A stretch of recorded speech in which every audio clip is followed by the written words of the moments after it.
Olá pessoal, tudo bem? Qual é a assinatura do coronavírus tipo 2, o Covid-19, quando ele compromete o sistema nervoso? Vocês já pararam para pensar a respeito? Tanto o sistema nervoso periférico quanto o central? O que a gente deve buscar na imagem ativamente para entender o que está acontecendo e interpretar as alterações? Eu sou o Leonardo Furtado, o seu neurodigital, e nesse vídeo a gente vai revisar de uma forma bem completa e com muita imagem para vocês memorizarem os principais padrões de comprometimento do Covid-19 no sistema nervoso.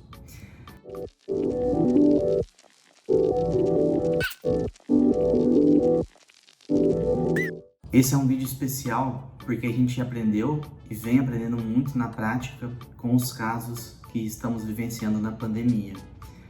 Quando surgiu no começo do ano passado, que chegou aqui pra gente, depois do caso inicial de Wuhan, na China, a gente já tinha um conhecimento de que o grupo dos coronavírus tem tropismo neurológico, um neurotropismo.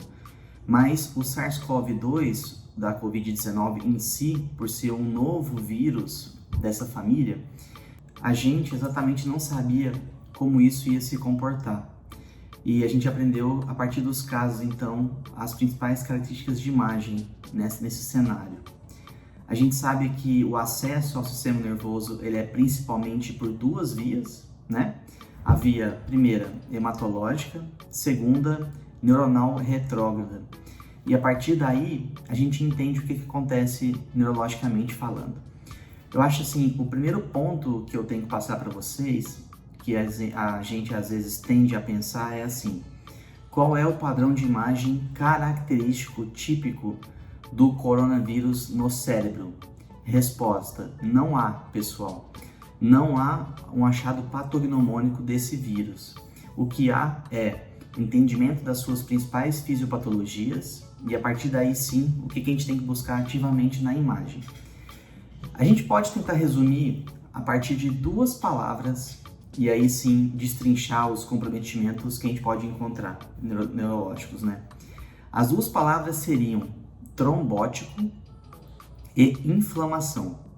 Se vocês entenderem que o coronavírus tipo 2 causa uma trombose maciça, uma endotéliopatia e um estado pró-inflamatório exuberante no nosso corpo, a gente entende praticamente todas as alterações encontradas e ao fim do vídeo, então espero que vocês assistam até o final, porque a gente vai resumir todas elas a partir de exemplos reais para vocês entenderem e ficarem com essa memória fotográfica dos casos. Combinado então? Até o finalzinho a gente vai ver todos esses exemplos. Quando a gente fala que o vírus ele é trombótico, ele faz uma endotéliopatia difusa, a gente entende principalmente as lesões vasculares. Quando eu falo de lesões vasculares, a gente entra nos grupos de lesões arteriais e venosas.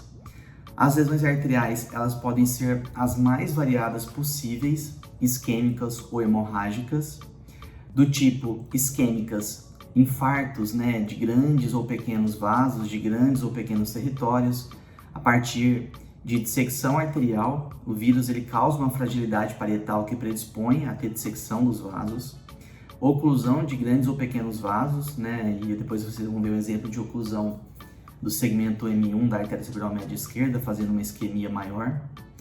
E a gente pode ter também o que a gente chama e conhece como microangiopatias trombóticas, que podem também ser responsáveis pelas isquemias menores em territórios pequenininhos, e as famosas microhemorragias, que a gente enquadra nesse grande grupo de microangiopatias trombóticas.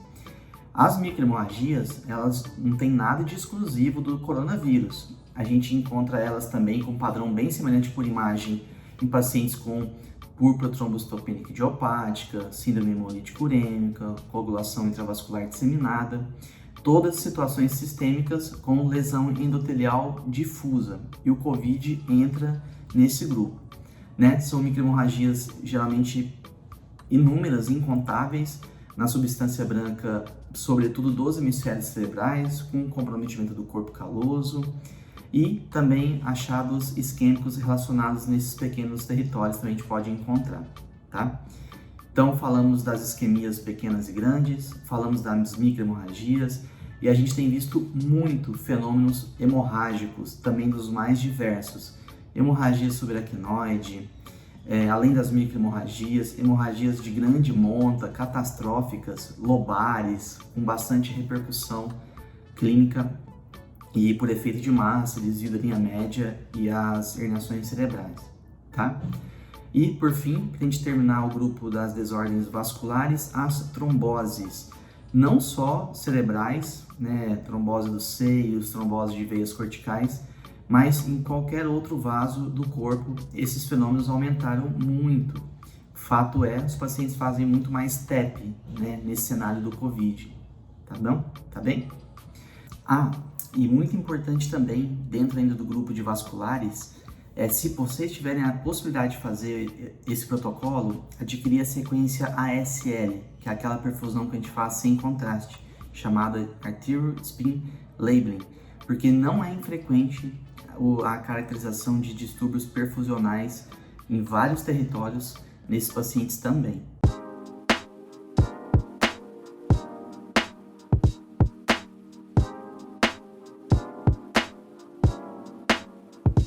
Eu falei para vocês que as duas principais palavras, né, no início das fisiopatologias era trombótico e imunológico, imunomediado, né, inflamatório.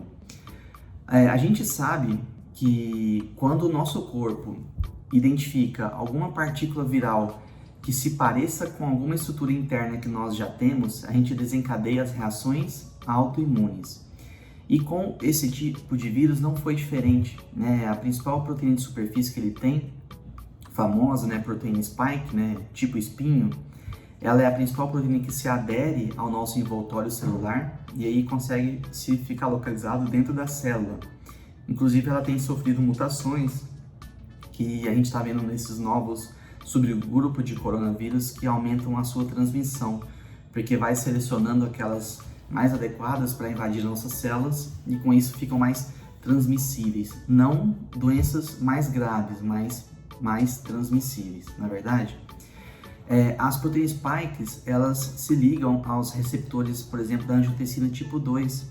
Lembra que a gente estudou na faculdade, responsável pelo sistema renina, angiotensina, reguladores da pressão arterial, e estão localizados não só no sistema renal, mas também a gente tem receptores no cérebro, primariamente no cérebro, tá bom? Explicando também por que dessas alterações hemodinâmicas sistêmicas que a gente falou. E em falando de autoimunidade, a gente pode ter comprometimento do sistema nervoso periférico, né, o que a gente chama de, por exemplo, as síndromes do anticorpos antigangliosídeos, GQ1B e vários outros subtipos, que é a fisiopatologia do Guillain-Barré, né, do Miller-Fisher ou da encefalite Bickerstaff. Através dessa reação autoimune cruzada que eu expliquei para vocês, o vírus ele inflama as nossas raízes nervosas da cauda-equina, a nossa medula e não só isso, mas também cranialmente ele pode ascender e comprometer os nervos intracranianos. A gente já viu o comprometimento dos nervos faciais, trigêmeos e plexopatias também parainfecciosas, não só braquial, mas lombosacro, tá? Então, por conta desse mecanismo parainfeccioso autoimune que eu acabei de explicar para vocês. E um outro padrão, que inclusive foi um dos primeiros artigos publicados, é o conhecido como a sigla ANI, a encefalite necrosante aguda, quando a gente tem muita lesão talâmica, subinsular, no tronco cerebral, com muito sangue e restrição à difusão. Mas, de novo, não é um padrão específico, a gente pode encontrar com vários outros bichos virais, influenza, dengue, né, as arboviroses, mas é um padrão que foi no início relatado como um dos pacientes tendo o coronavírus. E um outro tipo de comprometimento parainfeccioso é as chamadas encefalomielites disseminadas agudas, que o acrônimo é ADEM, né? Ou que a gente tem visto alguns casos de um padrão de imagem semelhante, mas que às vezes o paciente não tem uma encefalopatia bem marcada, um rebaixamento do nível de consciência, que a gente chama como ADEM-like, né? Uma desmielinização cerebral desencadeada por esse gatilho infeccioso, tá certo?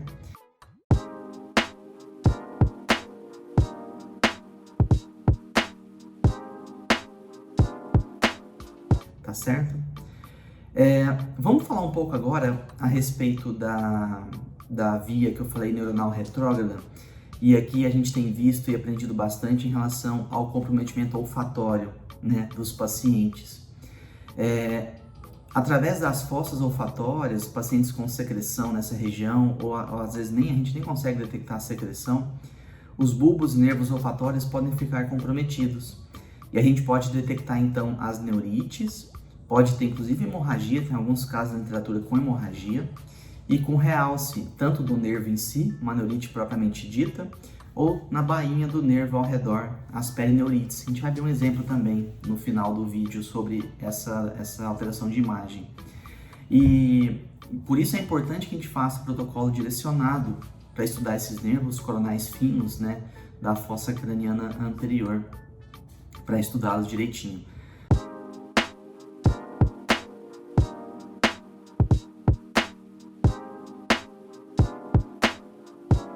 Léo, essas lesões elas ficam, evoluem, a gente ainda não sabe ao certo, pessoal. Tanto é que os pacientes às vezes podem evoluir o achado de imagem, mas clinicamente a anosmia, a hiposmia, ela pode persistir por um tempo que a gente ainda não tem essa resposta ao certo de quando vai evoluir.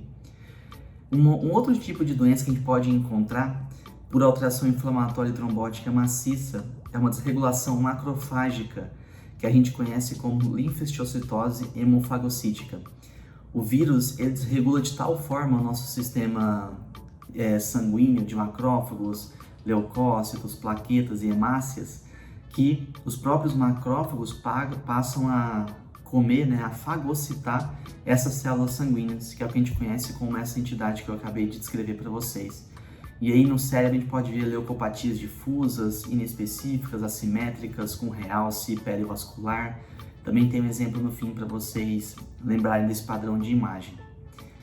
Então a gente procurou revisar, passei os principais conceitos para vocês dos grandes grupos, né, vascular, autoimune, inflamatório, desmielinizante, comprometimentos neurais, que a gente tem que lembrar e reconhecer quando a gente está laudando um paciente que tem coronavírus, tá?